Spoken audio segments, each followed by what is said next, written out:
Welcome back, Andy. How are you? Episode 2. Loving it. This is awesome. I appreciate you coming back again. This is phenomenal. Told you I like talking about cymbals, man. Oh man, I'm going to explain something to you so you understand a little bit about me. Drumming for me was very therapeutic, especially in my younger days, because I had an illness when I was younger. I was bad meningitis, and when I came out of the hospital after a couple of weeks, I wasn't doing well. It was a bit of a setback with my coordination and all that. So I got into some martial arts a bit, and then someone said, drumming would be good for him, and another musician. And I always loved drums because as a kid, I remember watching Kiss, in their videos and in their movies, the Phantom of the Park and all that stuff, and watching the drummer. I was always fixated on Peter Criss at the time. And then, when I was about 11 years old, I was introduced to Rush. Oh yeah, bang! And that just did it for me. I started to air drum and started playing, and then was that Moving Pictures? It might have been. It would have been. Yeah, because my mom had bought the album, because my mom was a vocalist. And okay, this is weird. She was a vocalist. She sang country western, but she only listened to rock. So we had everything from Asia, J. Gal's band, Boston, Styx, Rush, like everything back in the day. You know what I mean? Everything from the 80s. Oh my God, Duran, you name it, we had it all. So I remember she put on some song, and I remember listening to it. And I didn't know what it was called until many years down the road, because I would just listen to drums, right? And it was Limelight. Oh yeah. And that was just, for me, that's the song that, okay, this just had it in for me. Now, of course, when I started drumming, it wasn't the song that I could play right off the bat. Oh, hell no. Very first song I ever played off the bat, believe it or not, was Come On, Feel the Noise, the rendition of Quiet Riot. That makes sense. That makes a lot of sense. 4/4, nothing too hard. And I air drummed the crap out of that thing. And I thought, man, and I would watch videos, and I would see in the videos, and this is where the biker things come in, because a lot of rock videos had motorcycles in them, right? Oh yeah, definitely. Like a lot of them, like I mean, like the Motley Crue. They were all filmed in L.A. Yeah, you could ride a motorcycle year round in LA. Yeah, exactly. So I got into motorcycles too, but the drumming for me was just amazing. And one of the things that it's a personal thing. I had to divulge a couple of years ago, because I was diagnosed autistic. And I didn't know this until 2 years ago, and now it explains a lot. Oh, you as well, eh? Oh God, like the whole family. Yes. You're all fellow Aspies, are you? Yeah, I am there. I was diagnosed, and I said, it explains a lot about why I'm so musically inclined, and everything else. But to the motorcycle thing, and then Neil. On the subject of Neil Peart, not only was he, to me, the most outstanding, notable drummer, but his love for motorcycles was outstanding. Not just riding it, but he wrenched on his bikes and his cars. Right? He was this guy who just did it all. And I remember seeing him in concert so many times and thinking to myself, I wonder if he rode here today on his bike. Like, am I going to see his bike somewhere in the back lot? Like, so I'm going to tell you something that Chris will probably tell you as well, because it always cracked me up. Is they have their laminates that you need to have to be backstage. Yeah. His had a picture of him wearing his motorcycle helmet, because he would ride from one venue to the next, and when he'd arrive, you can't get into the back parking lot unless you show your ID. And so he would just raise the visor, show them the picture, and it was exactly the same. No way. That's funny. So he didn't have to take his helmet off and everything. He could just show it to him, and then he'd be like, oh, okay, go ahead. that is wild, eh? Now, so Chris is going to when kill you me for taking that story. so you met him yourself, right? Sure. Yeah. I mean, not a lot, because I mean, they're busy, we're busy, and the Yeah, chances of getting together are not that often, but when they are, they're great. yeah. I Mm. hear that he was quite the very polite individual and an extremely amazing person to chat with in general.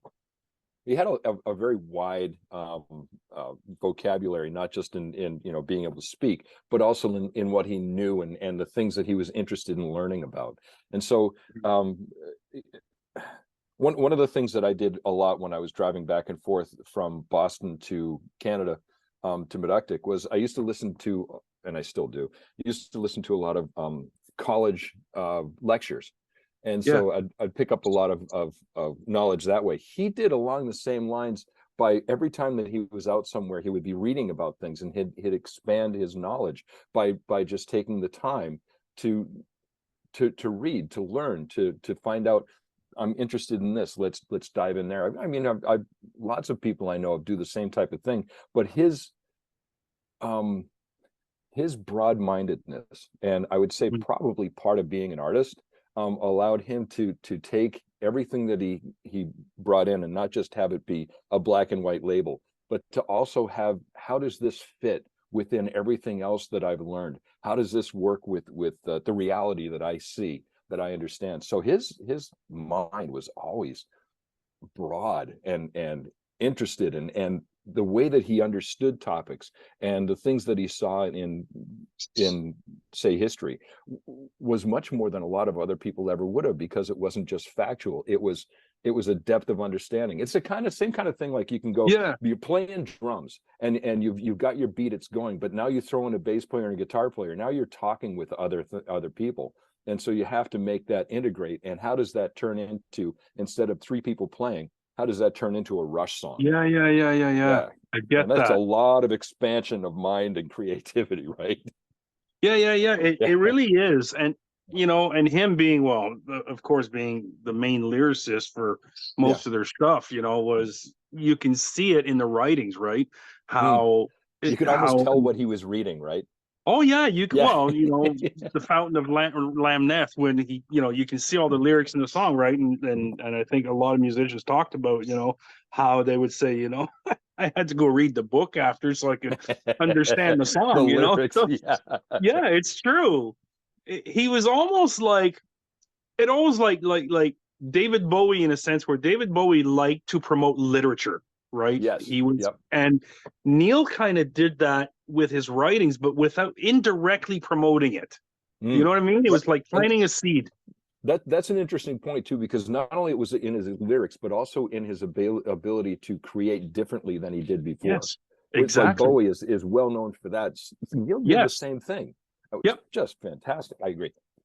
Yeah, it's true. He must be an Aspie. No, I never asked, but I wouldn't doubt it. I wouldn't doubt it. The way his brain works, it's just like, I get that. I get that Mm. totally. Now, you were never big into the motorcycle scene yourself, right?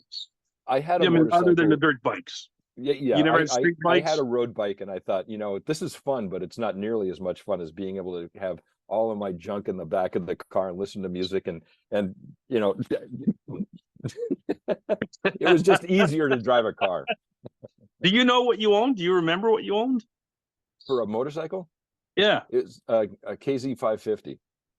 Oh, no, A those are race. little rockets. That was a little guy. The only problem is when you get up to around 125, 130, the front tire started doing this, and Yeah, it's not good. like, oh, no, no, no, no, no, no, no, we're not doing this. So just a little bit on the back brake and just bring it Yeah, back to. yeah, yeah. Yeah, that's not cool. And the other problem I had is when I first got a road bike, I still had my motocross helmet, which at Okay. that point had the in the front, it had a little barrier like this, and then it came down. It was all part of, integrated into the whole helmet.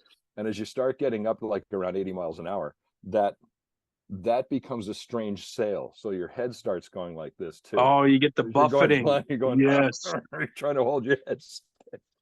Didn't work that well. That's funny. Now, do you ever do you ever change out your rotors on your brakes and like use a cymbal?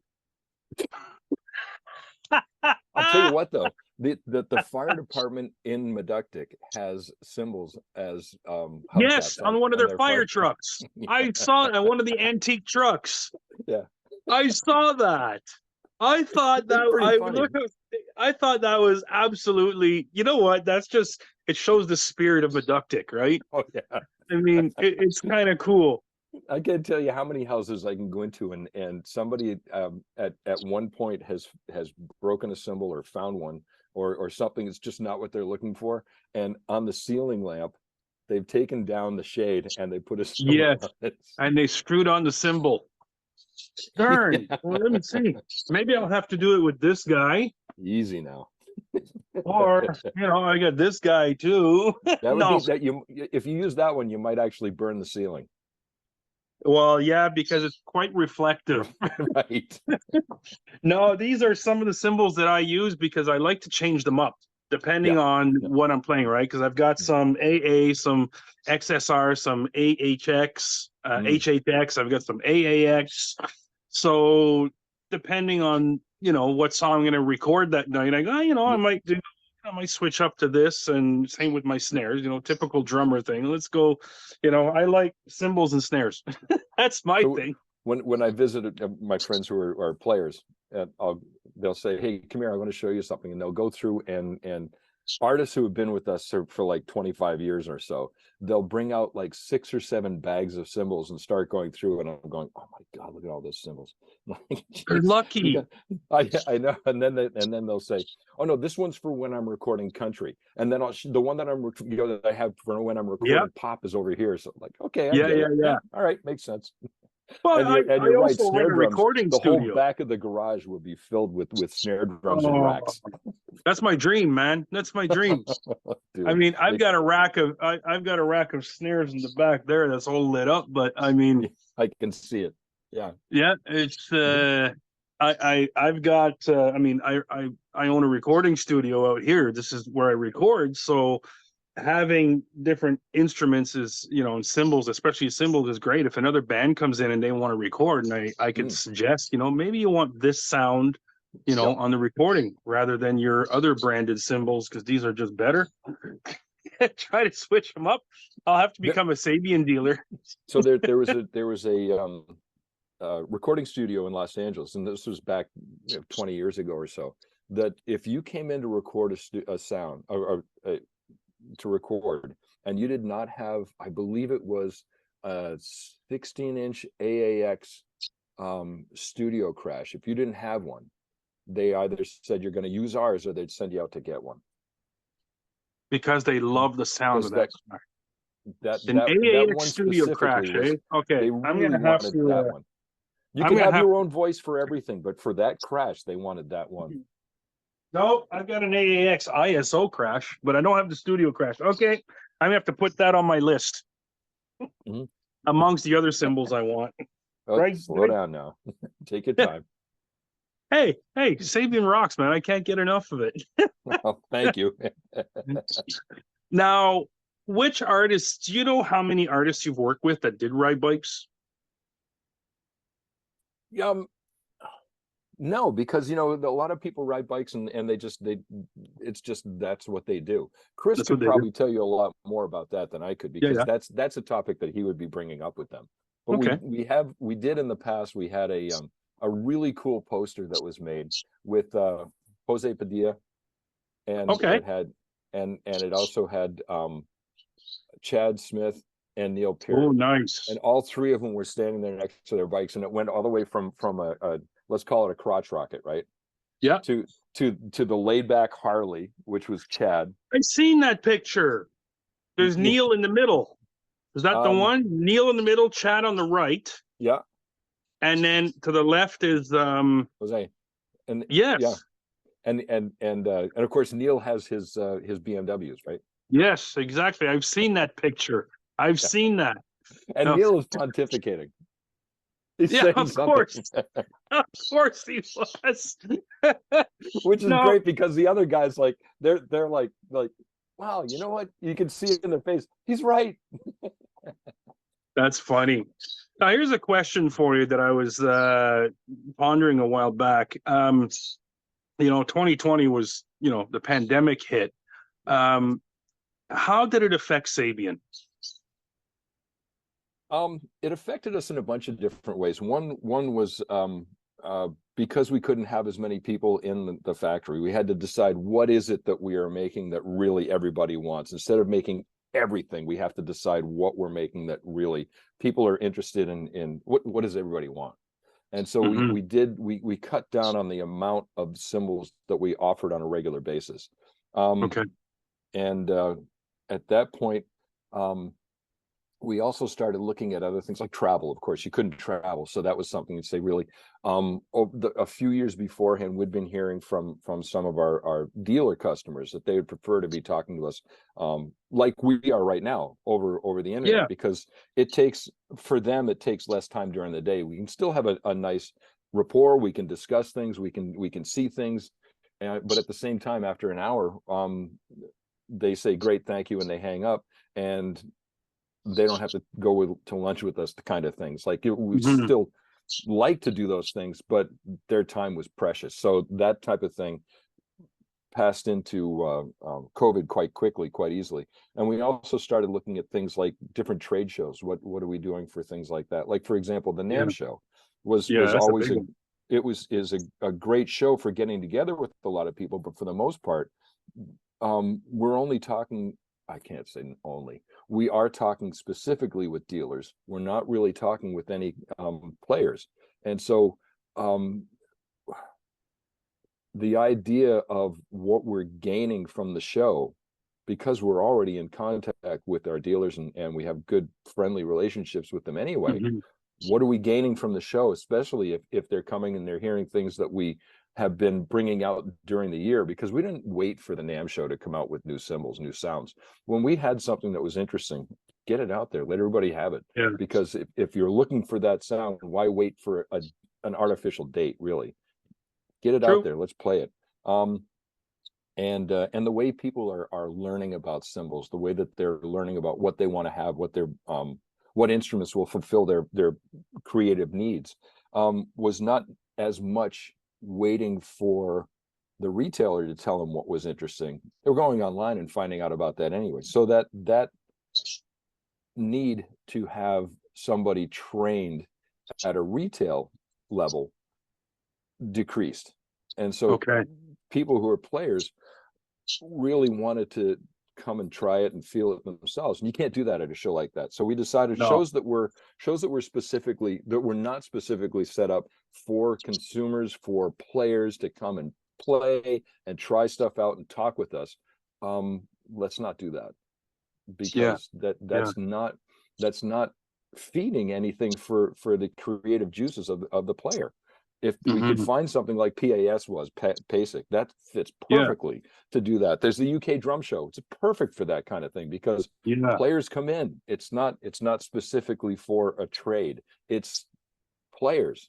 God, that's so much better to me, because we're really talking with people who are saying, I'm using this for this situation. This is the sound that I'm hearing. This is the voice I want. So man, not only can we talk with them about what we've already got, we can talk with them what they want us to make. And so we get those ideas and we grow from there. That's one of the ways our innovation takes off, because we get these creative infeeds from people and use them and turn them into something cool.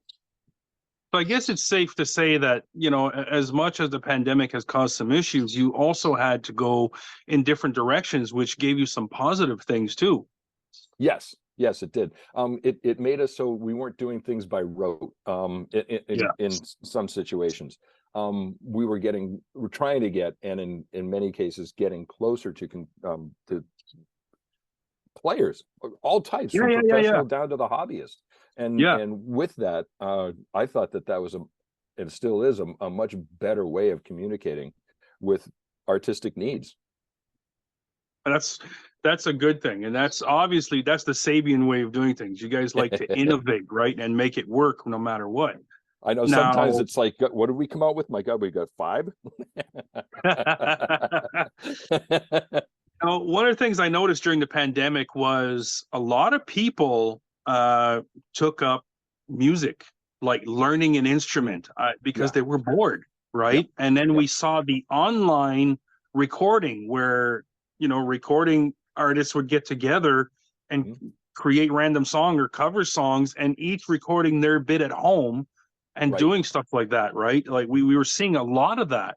Um, Now, when you came out of the pandemic, were you seeing an increase in certain sales of like maybe lower end cymbals, let's say, because beginners were getting in, or?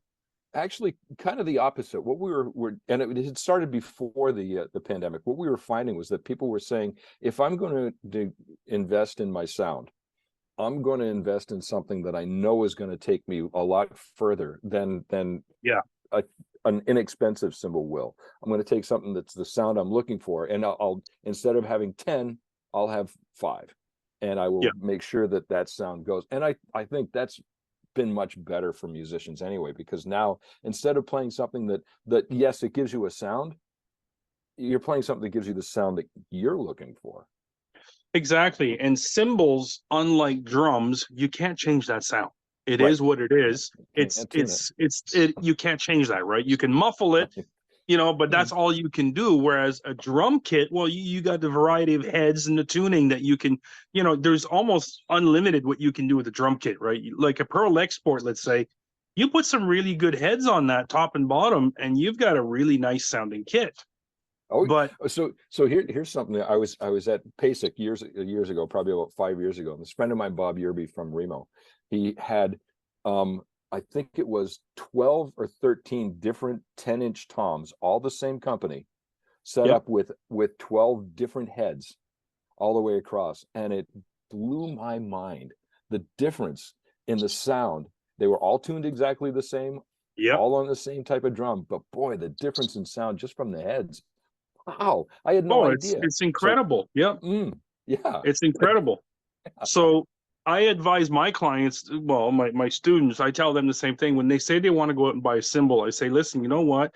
Budget for something that you're going to keep for a while, but yeah, you also want something that sounds good. yeah, You don't want to cheap out. And it's exactly like you said, buy fewer better ones yep. than a lot of cheaper ones, because all you're going to do is, if you have a lot of cheap ones, you're just going to sound a lot cheaper than Well, than you did. yeah, I, They're not going to sound as good. It's just the nature of a cymbal, right? Like you said, like you go from a B8 to a B20. Well, the sound difference is absolutely mm. incredible. And There's if just no comparison. although some people do like B8 as a sound, which is fine, nothing wrong with that. But at the same time, it's if you're going to cheap out, what you're doing is you're stunting your own ability to understand what you can do, Oh, right? Yeah, 100%.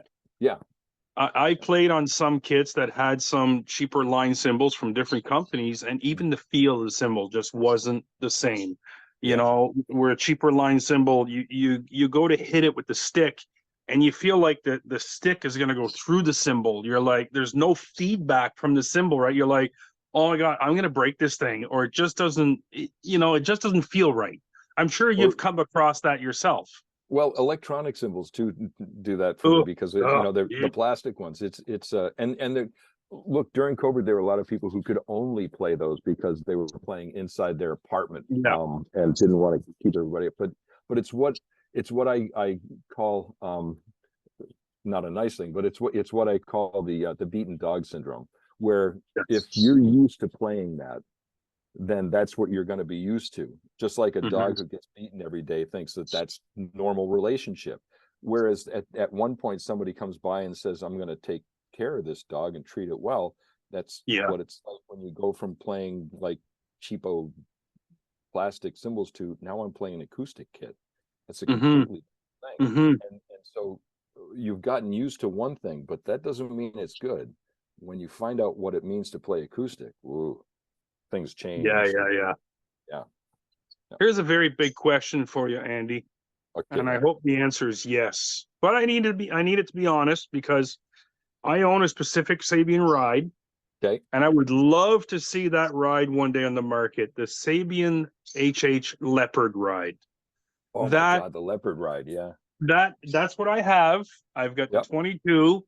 It is my favorite ride. There's no other ride I've ever had, and I've had many Sabian rides. I just. Do you ever think you're gonna make that ride again?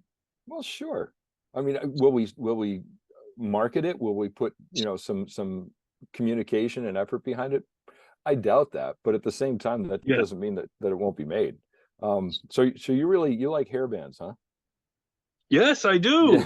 yeah, definitely. Yes, I do. Hey, man, I was Yeah, an '80s kid.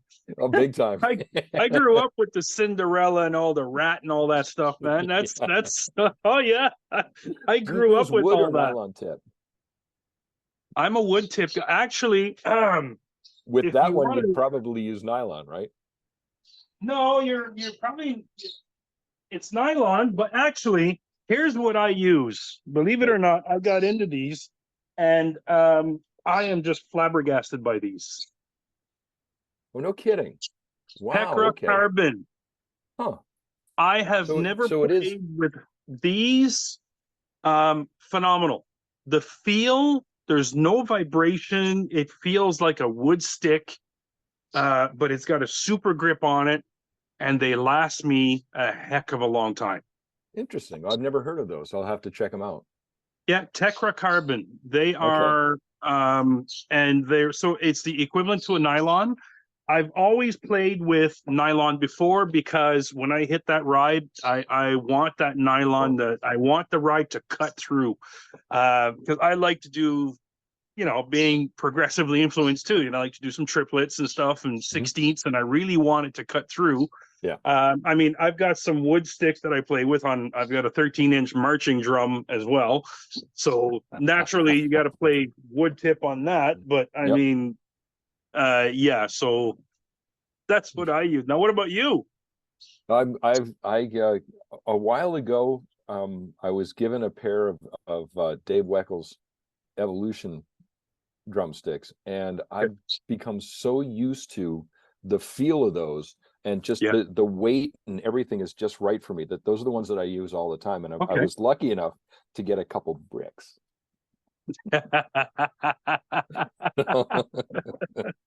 Back when Vic used to Now, own the company, back when the sticks were really good at that point, right? Yeah.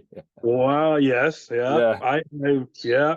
Um, well, I'm telling you, you can try a set of Tecras, and they have different sizes Hmm. and they're different models.